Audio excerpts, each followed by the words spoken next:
Art of Finessing Your Fans by Maddie Balls.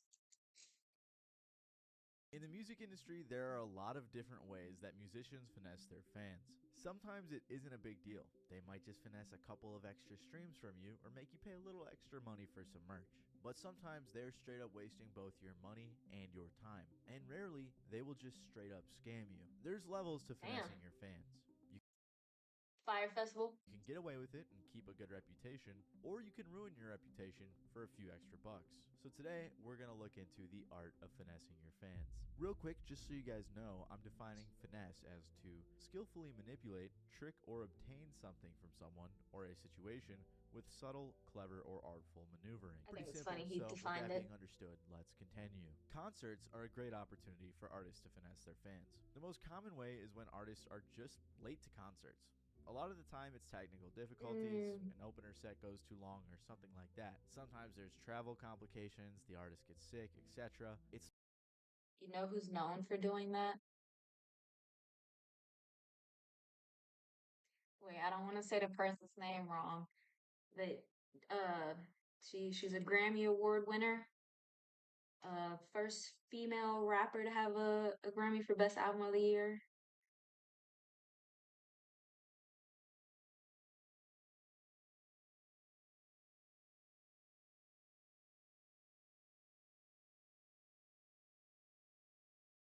Lauryn Hill. Lauryn Hill is notoriously either like late, like super, super late, or she just doesn't show up.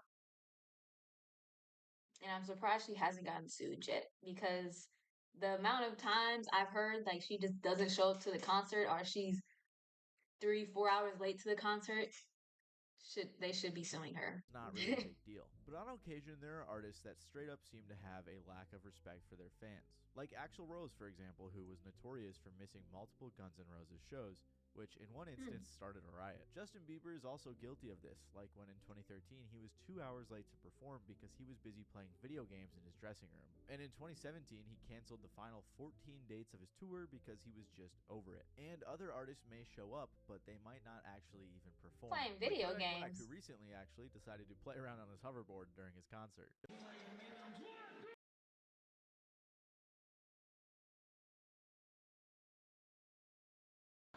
Don't get me wrong, I love Kodak, but I probably would not spend my money to go see him live. I feel like some I'd be artists pissed. seem to lack the understanding that fans are paying money, sometimes good money, expecting in return a somewhat decent performance at a certain time. But I think the GOAT of finessing fans in concert has to be MF Doom, who infamously sent body doubles to perform for him. See, Doom always wore a mask, so it wasn't too hard to send out a guy with a somewhat similar build to lip sync his tracks. He even said in a song, he plots shows like robberies, in and out, 1, 2, 3, no bodies please.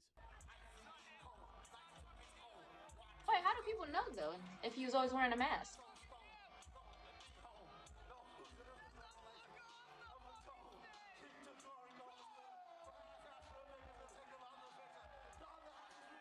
Eventually, though, after getting caught a few times, I think he retired his villainous ways, and the real Doom actually did come out that time. Regardless, though, none of these are the end of the world, and it doesn't happen often enough to be. I also hate when they have like club appearances and you be in the club at what 12 o'clock. They don't come till 3 o'clock when the club is closing. Why are we here? Why did you even show up? Be a huge problem. And the club be charging extra prices Is. that year. Now trust me, I that know day. and have covered it before. The two main people you can blame these days for expensive tickets is Spotify and Live Nation, and I guess record labels too. Very rarely is it actually the artist's fault, but sometimes it could be. According to Pollstar in 2023, the average still ticket blame the price of artist. the top 100 music tours before resale was around $122. In 2018, the average was closer to $85. And if we take things way further back to 2000, it was just about $40, which makes this clip of Kurt Cobain pretty wild to look at. The question is, what do you think of artists who do charge anywhere between $50 to $75 for tickets? There are people Who charges that much money? Who does Apparently. that? Madonna. How much do we charge a ticket, John? Yeah, but that's like a burlesque show. It's a big production. 27? 12? You can speak. Is that 12 or 21? 17 to 18 bucks a ticket? That's what I need. $50. Apparently. Yeah. We were talking about, boy, we should charge $25 and really milk it. Yeah, really take them for all they got. There's obviously a lot of factors at play here, but this significant increase in ticket prices outpaces inflation by a lot. It also outpaces. Honestly, that's with everything. Fucking food prices, cars, it's all outpacing inflation. But people are just saying it's inflation. Our housing, rent apartments, bro. Honestly, I'm gonna drop this conversation because I could go on and on about it, but it's pissing me off. I get a good paying job and then I can't afford shit because the prices are too damn expensive and it don't make sense. You're not even paying for like quality. You just paying for regular shit. The increase in movie tickets and other live events. So unless you're going to like an underground concert, if you want to see a big artist live, it's going to cost you, and it definitely won't be cheap. Oftentimes, a significant chunk of tickets are held back for pre-sale to VIP guests, music industry managers and agents, corporate sponsors, the media, and more. In 2018, a government accountability office reported that between 10 to 30% of tickets for big concerts were sold through pre-sales rather than general sales. And for major artists at huge venues, that number can rise as high as 65%. For example, at one Taylor Swift show, just 1,591 tickets were on sale to the public for a venue that could hold 13,330 people. Obviously, musicians don't have full control over this, but I did think it was a pretty interesting stat to note. Even though the ticket companies have a significant portion of sway in these decisions, the artists themselves arguably have the largest share, especially the bigger they are, because as a big artist, you do have a good amount of leverage. And I say arguably because, trust me, it's been argued. Like a lot. Many fans tend to argue a lot that the artist has no choice and the blame should be placed solely on ticket companies, labels, Spotify, or everyone is to blame. blame. However, even some big names on the artist side have exposed that this isn't always the case. The Cure's frontman Robert Smith said, "It was easy to set ticket prices, but you need to be pig-headed. We didn't allow dynamic pricing because it's a scam that would disappear if every artist said, 'I don't want that.' But most artists hide behind management. 'Oh, we didn't know,' they say. They all know. If they say they do not, they're either fucking stupid or lying. It's just driven by greed." So even if it's easier said than done, which I totally agree with, by the way, the fact that people on the artist side do say this sometimes is saying something. At one point, Pearl Jam even tried to fight back over 20 years ago when they boycotted Ticketmaster, which even then owned around 90%. That's what we all need to do. Boycott Ticketmaster. Because first you have to pay for the ticket, then you got all the extra ass fees. When you can only buy the ticket online, they're like convenience fee.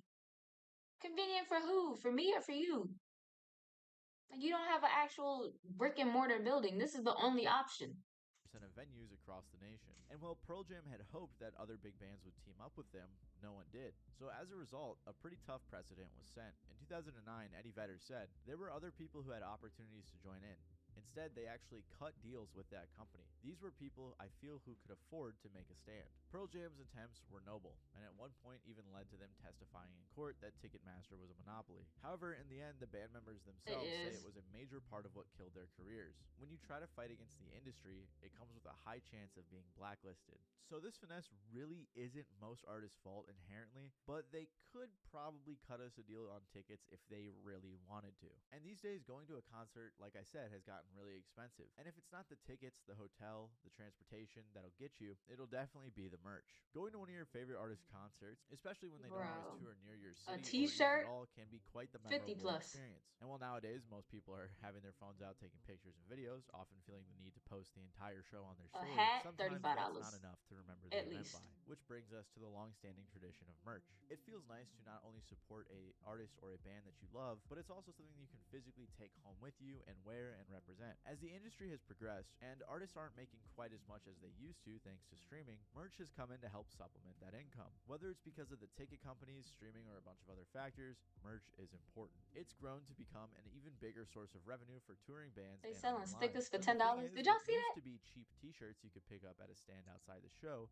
has Wait a second. progressed, and artists aren't making quite as much as they used to thanks to streaming. Merch has Who's come in to buying help stickers for supplement that income. $10? Whether it's because of the ticket companies, streaming, or a bunch of other factors, merch is important. A sticker pack. Oh, and the digital album. But you could just stream that album. I guess you want to support, you want to support. It's grown to become an even bigger source of revenue for touring bands and online. But the thing is, what used to be cheap t-shirts you could pick up at a stand outside the show has turned into an entire industry of its own. While it may not be cheap to produce and sell merch, especially considering many venues take some of that money made, it doesn't quite explain how expensive some merch has become these days. A great example of this is Travis Explains Scott, nothing. who during his 2 London O2 shows sold around $1 million in merch, with hats costing over $50 and hoodies over $140. You heard me right. What'd I It tell was y'all? 2 concerts in which he sold over $1 million in merchandise. And obviously, he might not be the perfect Oh, example, 2 'cause a lot of concerts? I fans thought treat he was his merch like saying designer his collectibles. It's tour. not too hard to find other artists selling $80+ shirts either. As a global Damn. industry overall, music merch I remember when Kanye had his like church concerts. I remember the merch was like ridiculously high. Like something crazy. Dang. Let's see. Why is this set to Bing? Ooh, no, this set to Yahoo. This don't make no fucking sense. Uh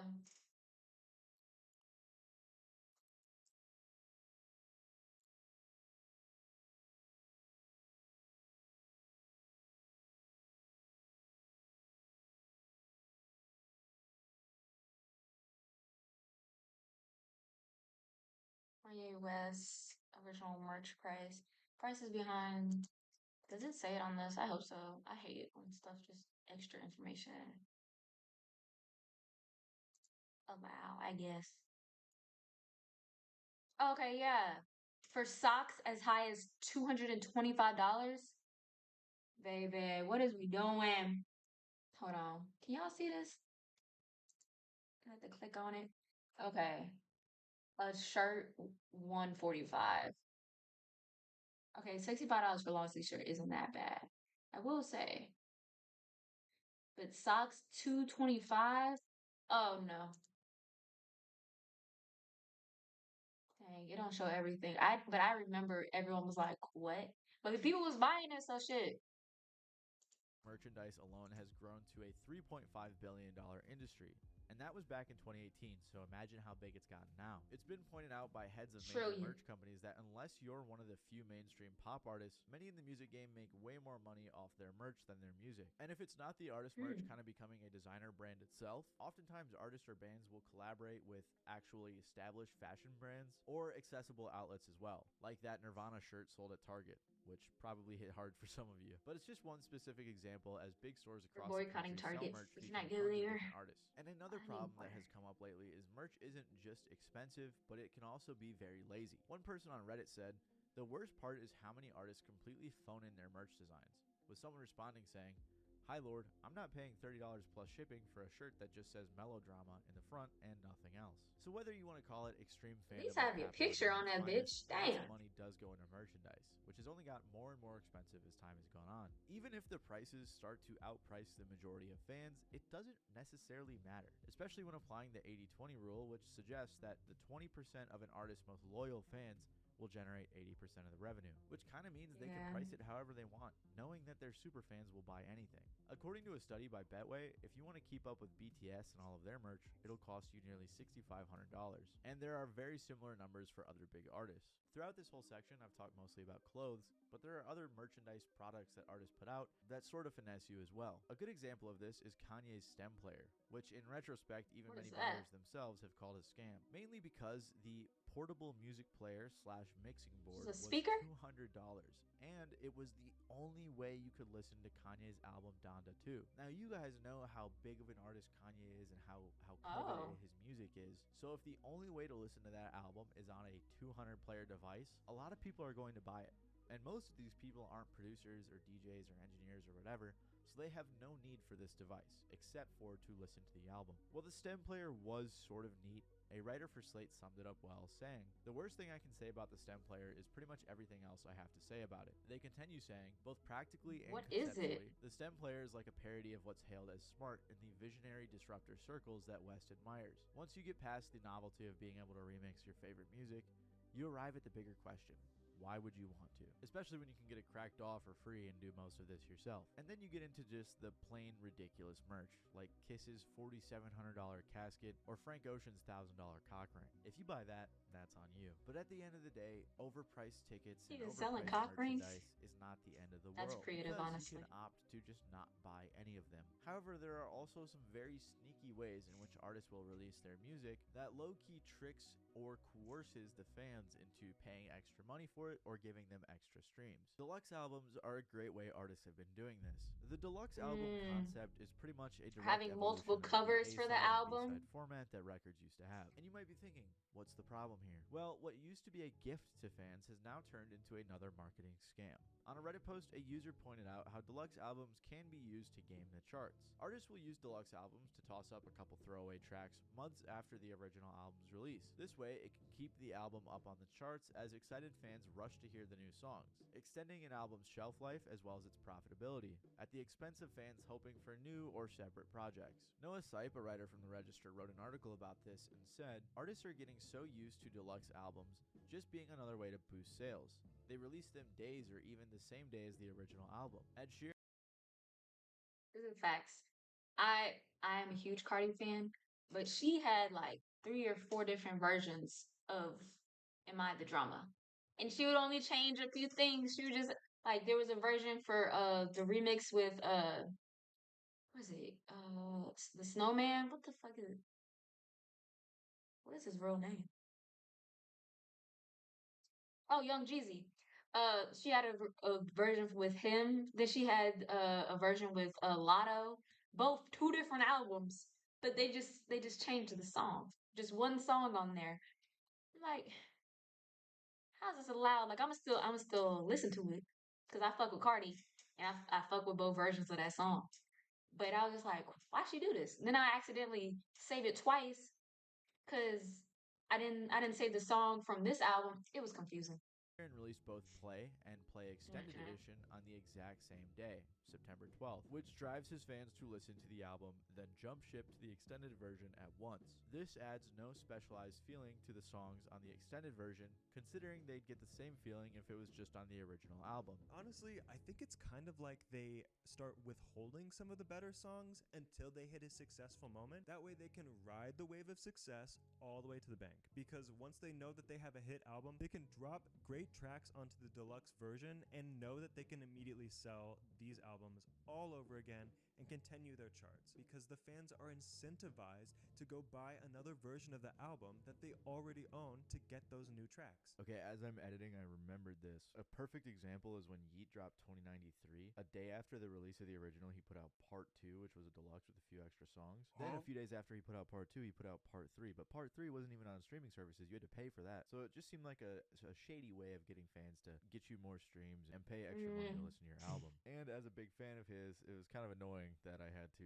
jump through a bunch of hoops just to listen to all that music. But deluxe albums are hardly where the problem ends. In fact, they're where it just begins. Because most of these finesses so far are manageable. They're not career ending, they're not that shady. But what we're about to get into is where things kind Just of a little start to annoying. get shameless. Alternative album versions also tend to run rampant in the industry. You might be wondering, what do I mean by this?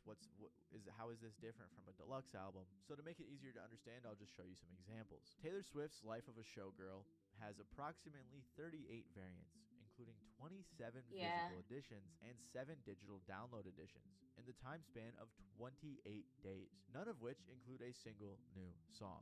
The only thing they add is a different cover or vinyl color. This isn't giving more options for superfans, this is exploitation. Most of these variants will be lost in time due to lack of new content, causing more waste than substance. This all roots back to Swift cash grabbing and clawing to keep her album high on the charts. And I guess extra colors are That's cool. crazy. I didn't know Come she's off as dropped an that many option, versions. But when you know you have a bunch of super fans who, like, everyone knows that Taylor has diehard fans, they're going to buy every version, and you're going to boost your sales, your money, your position on the charts, all of it. Other examples could possibly include Tyler, the Creator's reissue of his album Chromacopia Plus, which included only one new track. Begging the question, was it all just a trick to expand the sales of the original album? And as the writer I mentioned earlier says, it's a strategically smart idea, but it gives fans nothing but a bad taste in their mouths. And I don't think Tyler Tyler's like one of these evil artists who's trying to finesse his fans, but I will say, I'm pretty sure it was for Call Me If You Get Lost, but I bought that record because Fishtail was supposed to be the bonus track, and then I found out the bonus track was only, I think, on the CD or the cassette, which I don't want to say it's That is another thing. People will make a physical copy and it'll have one secret song on it. But then the secret song is probably a snippet you heard months ago. It's all deceptive irritating. marketing. Maybe I'm just stupid, but it did kind of feel like deceptive marketing. But worst of all is one that I've covered multiple times, and that is French Montana's Mac and Cheese 5.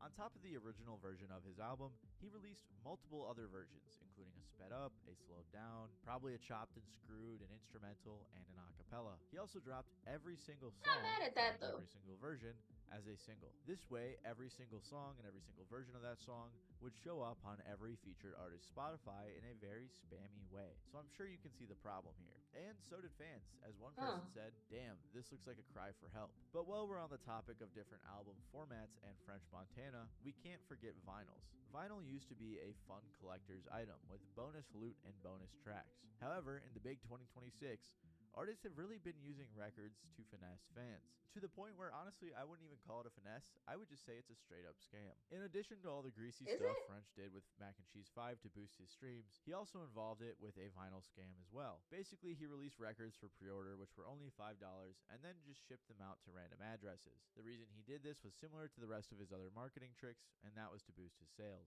According to Billboard, for the sales to count, the records would have to be shipped by the album's release date. And since this was the case, many fans theorized it was all just to boost the stats. But Wait. I was confused. I thought he was saying French bought the album himself and then was shipping it to random fans. He means the fans were buying the album and it was getting shipped out to random people, not the person who bought the album. I'd be so pissed, bro. Because as soon as I purchase something, I track where it's at. I'm like, oh, I purchased it. It's supposed to be here on Friday. Okay. Monday, it's in Arizona. Tuesday, it's in North Carolina. Wednesday, Thursday, it needs to be in fucking Virginia. If I'd seen that bitch in Canada, ooh, I'd be pissed. French is far from the only artist that uses records to finesse his fans as well as his sales. A newer trend which seems to be gaining traction in the industry is artists selling vinyl versions of their album, which only include part of the album. One example is Lil Wayne's The Carter 6, which included only 6 of the original 19 songs. It did have 3 new songs, but that's only 9 songs. And the record cost $40, by the way. So you're paying $40 to hear 3 exclusive but probably crappy songs and 6 Do they songs tell on you that? I didn't know the vinyls only had portions of the album on it. Is that everyone or just Lil Wayne's? I thought if you bought the vinyl, it was all the songs. Now I need to look into this because can vinyls even hold all of those songs? Like, is there like a time limit on vinyls? Because vinyls were made back in the day, but then songs were long as a bitch back in the day. I don't know. That sounds illegal. Only putting part of the album on the vinyl. the 19-track album. Fans were extremely upset, and rightfully so. Although, to be fair, unless you Physical pre-ordered it, album is you scam. kind of deserve to be scammed if you bought that record. But Wayne isn't the only artist to pull something like this either. Other artists, including The Weeknd, Nicki Minaj, Beyonce, and Travis Scott have also Beyonce. been called out. Around the first I didn't know 500,000 she did that. vinyl copies of That's Travis so Scott's illegal, bro. Utopia were pressed without Drake's last-minute verse on Meltdown. So basically, the first 500,000 people Oh that ordered shit. this record were missing out on a track. Nicki Minaj's Pink Friday 2 record had only 10 of the original 22 songs. Beyonce's Cowboy Carter vinyl excluded 5 songs. And The Weeknd's Hurry Up Tomorrow vinyl included only half the tracks. Again, you can make arguments that Ooh. the artists aren't necessarily at fault here. It's the record company, the vinyl company, whoever No, having they're at possessed these fault. records, whatever. But still, I don't They think know what that the fuck's makes up getting for put not out. giving fans half of the album Especially without all those paying artists. for Those are it. huge 'Cause really, artists. they could just listen for free. But as fans and I collectors, would be they're going disputing out of their way to listen to that and claim. support your music. And I won't even get into how expensive records have gotten over the last few years. It's things like this that make me think that the music industry and the artists in it are taking the fans' generosity for granted. Things like this are happening more and more frequently, they're becoming more common, and fans are putting Yeah, that's making me mad. If that happened, I would dispute that purchase so fast. You buy an album and you only get half that bitch? No, I'm not paying for this. up with it. But at some point, I'd imagine there'd be a breaking point, and fans will no longer tolerate record scams, spam releases of albums with multiple versions that provide no extra value, overpriced merch, and other things along these lines. Regardless, these are the types of finesses that you could probably still get away with. It starts to get rocky here, and it might bring some bad press to your career, and some of them legitimately are scams, but in 2026, I think you could get away with most of this. However, nothing comes close to straight up, blatant, flat out scams. This is when an artist, rather than trying to get away with making a few extra bucks, straight up just scams their fans, taking their money for either a crappy product or just never delivering said product. In an older video I did, I covered a guy named Fora, who might not be as big, but he stands out as an example of how even smaller musicians can scam their fans as well. The main way he did this was through merch, which is a pretty common method. By the end of his charade, Fora stole over $70,000 from his fans through his brand Yours Truly clothing and other ventures since 2018. He also started a Kickstarter with the goal of raising $60,000 to start his own label. As a reward for the people who donated, he promised the 635 backers who raised over $65,000 that they would get albums, merchandise, exclusive content, and more. Instead, though, many backers never received their reward or got broken/incomplete items. And to make things even worse, 2 years later, Fora signed with Warner Bros. Records, not operating independently like he promised. Reviews on his merch site have discussed never receiving products, poor customer service with generic, unhelpful responses, and a big lack of refunds. Why And if don't they an item did report actually come, him? it could be in poor quality, or it could have inconsistent sizing. After I posted this video, Fora actually threatened to sue me, but fast forward a few years and apparently he filed for bankruptcy, so I guess I came out on top of that beef. However, bigger artists are also capable of scamming their fans too, with Soulja Boy notably participating in countless scams. One of his most entertaining scams was when he announced his plans to create his own line of game systems called the Soulja game. I'm not going to dive too deep into this product, especially since Okay, I'm gonna be honest, I didn't know this was a scam. I heard about this when it was happening, but I was just like, oh, good for Soldier Boy. Like he's diversifying his portfolio. He's not just sticking with rap. He's going into the tech world. And that's where I stopped. I didn't know it was a scam. I've covered it in another video, but he basically just took super shitty knockoffs from Alibaba, slapped his logo on it, and called it a night. However, being a modern day inventor is not his only method of scamming. Like a bunch of other musicians, Soulja has also been caught up in one of the most common scams over the last few years, and that is his own crypto/coin/whatever pump and dump famous people are constantly doing. These crypto scams have also included DJ Khaled, who ended up facing charges by the SEC. Lil Yachty, Neo, and Akon have also faced SEC charges as well, and a ton of others who either had to pay out massive fines or also sometimes commit to never promoting anything crypto related ever again. So overall, there's tons of ways that musicians can finesse and sometimes even straight up scam their fans. And sadly, in most cases, it's the most diehard fans who end up getting tricked or swindled. Like I said, I feel like this is becoming more and more common, especially in this last decade or so, and I'd imagine at some point there will be a breaking point. We'll just have to see when or if that day comes. If you like this video, you might like my video about musicians who sold some just crappy products. I cover the Soulja game in there as well as some other. That is so crazy. I didn't know a lot of this stuff was going on. Now I'll be honest, I am a casual music listener. Cause like them Spotify wrap ups, people be having 100,000 hours. No, I'm nowhere near that. I think I was at like 5.